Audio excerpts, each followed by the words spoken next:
Break के बाद आपका दोबारा खैर मकदम है। पत्थरगट्टी कारपोरेटर सुहेल कादरी ने दूध खाना गली में वाटर वर्क्स डिपार्टमेंट और विजिलेंस ऑफिसर्स के साथ दौरा किया। दरअसल यहां से मुकामी अवाम की जानिब से सड़क की खस्ता हालत और पानी के मसाइल, वहीं इलेक्ट्रिसिटी कट किए जाने की शिकायत मौसूल हुई थी, जिसके फौरी बाद सुहेल कादरी ने यहां का दौरा किया। इस दौरान उन्होंने इन मसाइल को लेकर सरकारी ओहदेदारों के साथ सख्ती से बातचीत करते हुए इन तमाम मसाइल को हल करने की मांग की, जिस पर इन डिपार्टमेंट्स के ओहदेदारों ने तयक़ुन दिया कि जल्द ही इन तमाम मसाइल को हल कर लिया जाएगा।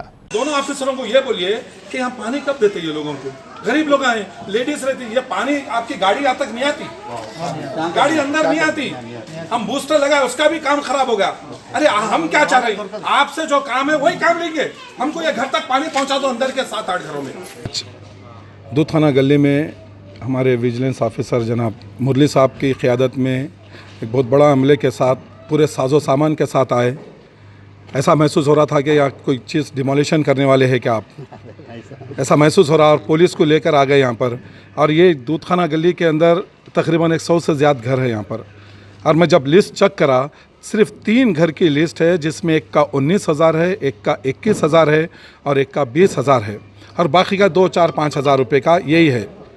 तो मैं हमारे श्रीनिवास मैनेजर डीजीएम जनाब शिव शंकर साहब, ये इनको बुलाया, इनको तलब किया यहाँ पर। यहाँ आने के बाद पता चला कि भाई असल दूध खाना गली में पानी का पिछले 4 साल से बड़ा प्रॉब्लम है यहाँ पर। हमारे विनोद बारगा साहब यहाँ पर जीएम थे, जब उनके साथ भी हमने दौरा किया। खादर मोहुद्दीन साहब अब जीएम है मौजूदा, उन्होंने भी यहाँ पर एक 10 मरतबा आए। श्रीनिवास में समझता हूँ कमोबेश 2.5 साल में कम से कम एक 20 से 25 मरतबा आए। डीजीएम साहब आए। हमारा वाटर वर्क्स के आला अहदेदारों से हमारा मुतालबा ये है कि भाई आप आइए, हम आपके साथ हैं। ये 2-5 हज़ार नहीं, हम आप हमारे एरिया में हम 50-50, 60-60, 80-80 हज़ार रुपये मैं बैठ के दिया हूँ। मैं आपके जाकिर हुसैन से पूछिए, एक घर का बिल ज़्यादा था, मैं बैठ के 80 हज़ार रुपये देने लगाया, मैं इमीडिएट देने लगा। हम कॉपरेट कर रहे हैं आपके साथ, मगर ये आपका जो तरीक़ा है पुलिस को ला के डराना, ऐसा डरा है तो हम नहीं डरते साहब, और ऐसा पैसा हुसूल नहीं हो सकता। हम आपसे बोल रहे हैं, आप बैठिए, आप हमको बोलिए भाई 3 घर है, 100 में 3 घर के वास्ते आप पूरे साजो सामान के साथ आ गए। टीआरएस कायद यूनुस अकबानी ने municipal vice chairman Zaheer Ramzani के हमरा रुकन असम्बली आदिलाबाद जोगू रामना के रिहाइशगाह पर प्रेस कॉन्फ्रेंस से खिताब करते हुए बताया कि आदिलाबाद के गवर्नमेंट डिग्री कॉलेज में एजुकेशन मिनिस्टर से रुकन असम्बली की नुमाइंदगी पर पहली मरतबा उर्दू मीडियम से साइंस और कॉमर्स में फ्री एडमिशन की शुरुआत हो चुकी है। उन्होंने तलबा के सरपरस्तों से ख्वाहिश की है कि वह इस सुनहरे मौके का फ़ायदा उठाएँ। आदिलाबाद के अंदर गवर्नमेंट डिग्री कॉलेज में साइंस में बीएससी बीजेडसी उर्दू मीडियम के एडमिशन्स जारी हो चुके हैं, और उसी के साथ आर्ट्स और कॉमर्स में भी उर्दू मीडियम के एडमिशन्स भी चल रहे हैं। तो मेरी खुसूसन बच्चों के वालिदैन से, जो बच्चे डिग्री कर रहे हैं, उनसे मेरी गुजारिश है कि आप लोग इस स्कीम का फ़ायदा उठाएं और अपने बच्चों को गवर्नमेंट डिग्री कॉलेज में उसका दाखिला कराएं, एडमिशन्स कराएं। अगर यही बच्चे हमारे बाहर के अगर प्राइवेट कॉलेज में पढ़ते हैं तो आपको फ़ीस देनी पड़ेगी। यहाँ फ्री ऑफ कास्ट में यहाँ पे अपने बच्चों को एडमिशन मिल रहा है, और खुसूसन ये उर्दू ज़बान में मिल रहा है, जो बिल्कुल यानी बहुत बड़ी बात है हमारे लिए। और ये हुकूमत खुसूसन हमारे आदिलाबाद के हरदिल अजीज़ एमएलए साहब जोगू रामना जी, हमने खास करके education minister, higher education minister Savita Naidu से मुलाकात की, और उनसे ये हमारी गुजारिश की कि हमारे पास आदिलाबाद डिग्री कॉलेज के अंदर हमको उर्दू मीडियम के सब्जेक्ट के बुनियाद के ऊपर हमको बच्चों को एडमिशन दिलाना है। तो उन्होंने एक शर्त रखी भी, अगर आपके पास में बच्चे अगर हैं तो आप स्ट्रेंथ हमको बताइए, हम लेक्चर के पोस्ट सैंक्शन करेंगे। तो अल्हम्दुलिल्लाह 3 लेक्चर के पोस्ट भी सैंक्शन के लिए बिल्कुल रेडी है, बशर्ते कि हमको बच्चों का स्ट्रेंथ कॉलेज के अंदर होना। Finance minister T Harish Rao की हिदायत पर MPTC नुमाइंदे अब्दुल हन्नान जावेद ने कोहिर के मुख्तलिफ स्कूलों का दौरा करते हुए जायज़ा लिया। जारिया तालीमी साल का तेलंगाना में सितंबर की पहली तारीख से ऑनलाइन क्लासेस का आगाज़ हो चुका है, जिसका दूरदर्शन और यादगिरी से लाइव टेलीकास्ट किया जा रहा है।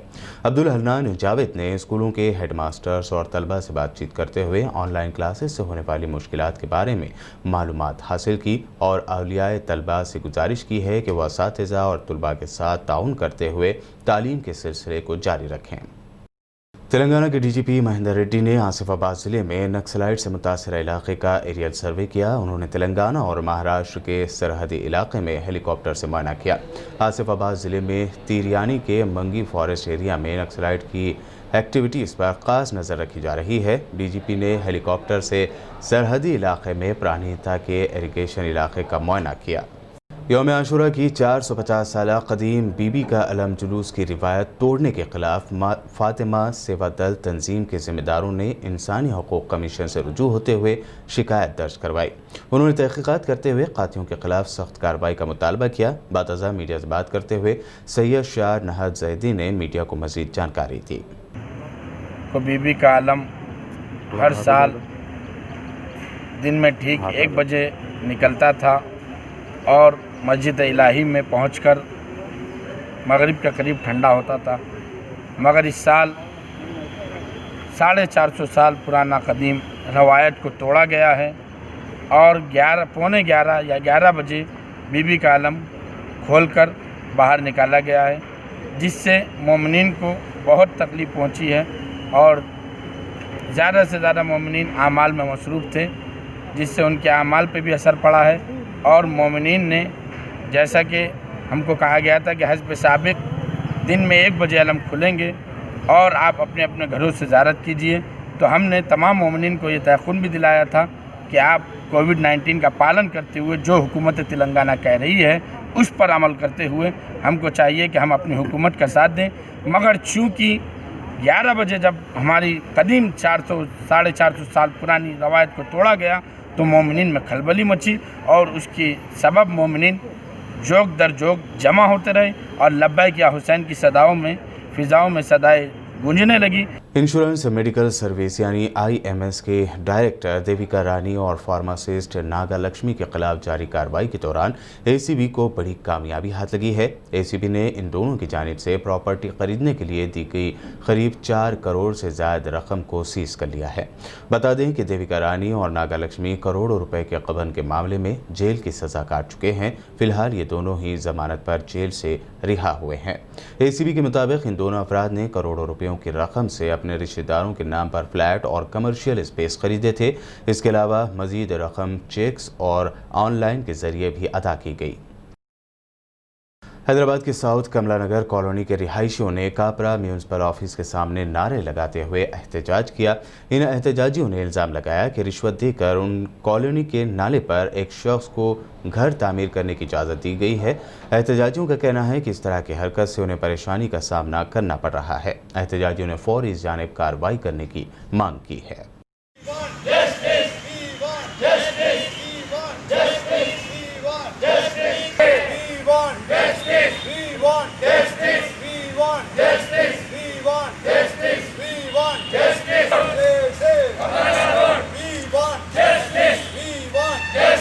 शहर हैदराबाद में टॉप 25 फार्मासिस्ट और स्पेशल कोरोना वॉरियर्स अवार्ड तकरीब मुनक़्क़द की गई। हैदराबाद के मारूफ MGM इंटरनेशनल ग्रुप के इंजीनियर मन्नान खान की जानिब से मुनक़्क़द किए गए इस प्रोग्राम को arrow vice forex private limited company ने स्पॉन्सर किया था। हाईटेक इंटरनेशनल कंपनी के डायरेक्टर मुमताज़ अली अकरम की सरपरस्ती में टोली चौकी में मुनक़्क़दा इस तकरीब में जस्टिस बादशाह Nawaz Khan, Parivar group of restaurants के CEO मुश्ताक हुसैन और सनशाइन हॉस्पिटल के MD डॉक्टर संजीव कुमार ने चीफ गेस्ट, जबकि IRS assistant commissioner customs Hyderabad Mir Anwar Mohiuddin, journalist Mukhtar Ahmed Fardeen और talent park high school correspondent Syed Jamal Qadri ने मेहमान एजाज़ी और MP इलेक्ट्रिकल के ओनर मखदूम वसीम ने स्पेशल गेस्ट के तौर पर शिरकत की। इस मौके पर कोरोना वायरस के इस वबाई दौर में लॉकडाउन के दौरान खिदमत इंसानी के जज्बे से बेहतरीन कारकर्दगी करने वाले फार्मासिस्ट और मुख्तलिफ शोबे हयात से ताल्लुक़ रखने वाले इदारों और इनफरादी कोरोना वॉरियर्स को अवार्ड से नवाजा गया, जिसमें फलाह मेडिकल के मोहम्मद मूसा और BBN चैनल काबिल ज़िक्र हैं। BBN चैनल की जानिब से कादर भुजानी ने ये अवार्ड हासिल किया।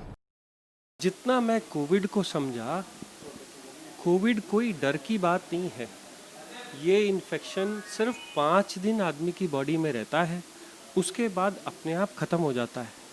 उस कोविड के इन्फेक्शन के वजह से जो हमारे लंग्स में इन्फेक्शन होता है, उसके वजह से लोगों की जान जा रही है। और जो दूसरी लोग डरते हैं कि हमारी इम्यूनिटी कम है, हमें कुछ ना हो जाए, ऐसा कुछ भी नहीं है। जिन जिन लोगों को डायबिटीज़ भी है उन लोगों को भी कोविड कुछ नहीं कह रहा। सिर्फ एक एहतियाती ध्यान रखिए कि अगर आपकी ऑक्सीजन 90 से कम हो रही है तभी आप हॉस्पिटल जाएंगे, नहीं तो ये कॉमन वायरल इलनेस है जो अपने आप ठीक हो जाती है। और अब आखिर में हेडलाइंस पर एक और नजर। हैदराबाद में 7 सितंबर से दौड़ेगी मेट्रो। रियासती हुकूमत ने जारी किए गाइडलाइंस। अनलॉक 4 के खवानीन पर होगा अमल।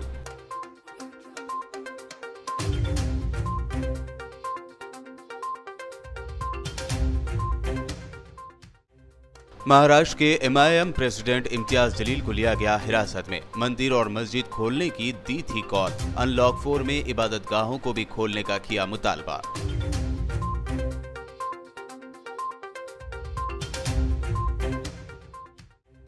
कोरोना से मरने वाले डॉक्टरों और मेडिकल स्टाफ के लिए 25 लाख रुपए मुआवजे का ऐलान। कोरोना के जेर इलाज मेडिकल स्टाफ को भी माना जाएगा ऑन ड्यूटी।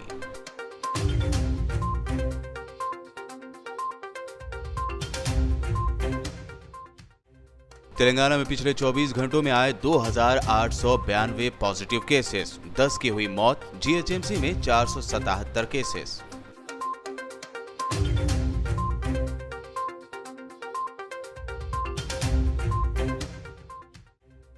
मुत्तहदा आंध्र प्रदेश के साबिक आनजहानी सीएम वाईएसआर की बरसी आज। एपी के सीएम जगन मोहन रेड्डी और कई सीनियर कांग्रेसी लीडरों ने पेश किया खिराज।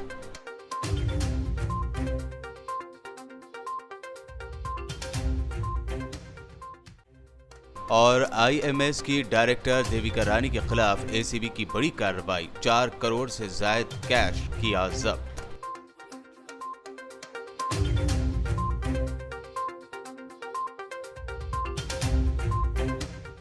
बीबीएन की न्यूज़ बुलेटिन में ये थी दिन भर की अहम खबरें। यूट्यूब पर बीबीएन चैनल को सब्सक्राइब जरूर करें। जरूरतमंदों की मदद के लिए आगे आएं और देखते रहिए बीबीएन चैनल।